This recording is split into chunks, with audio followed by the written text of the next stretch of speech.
Chanzo cha vita iliyopelekea umauti wa Ali Khamenei aliyekuwa kiongozi mkuu wa Iran ni sehemu ya mgogoro mkubwa wa kikanda unaoendelea kati ya Marekani, Israeli na Iran, unaochochewa na mvutano kuhusu programu ya nyuklia ya Iran, ushawishi wake wa kijeshi katika Mashariki ya Kati na mapigano ya kisiasa ndani ya Iran yenyewe. Mnamo tarehe 28 Februari 2026, Marekani na Israeli ziliendesha mfululizo wa mashambulizi ya anga na makombora dhidi ya maeneo muhimu ndani ya Iran, ikijumuisha maeneo ya kijeshi na ofisi za viongozi wakuu wa Iran. Katika mashambulio hayo, Khamenei alikuwa akiwa kwenye makazi yake ya uongozi huko Tehran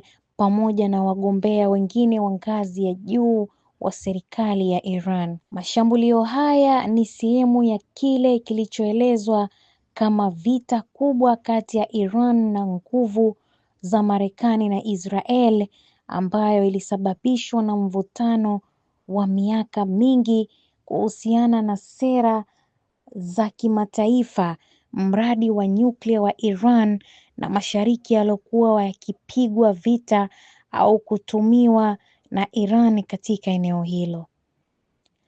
Kifo cha Khamenei kilitokana na shambulio la kijeshi la pamoja la Marekani na Israeli dhidi ya Iran ambalo limezua mgogoro mpana wa kijeshi na kisiasa kati ya pande hizi.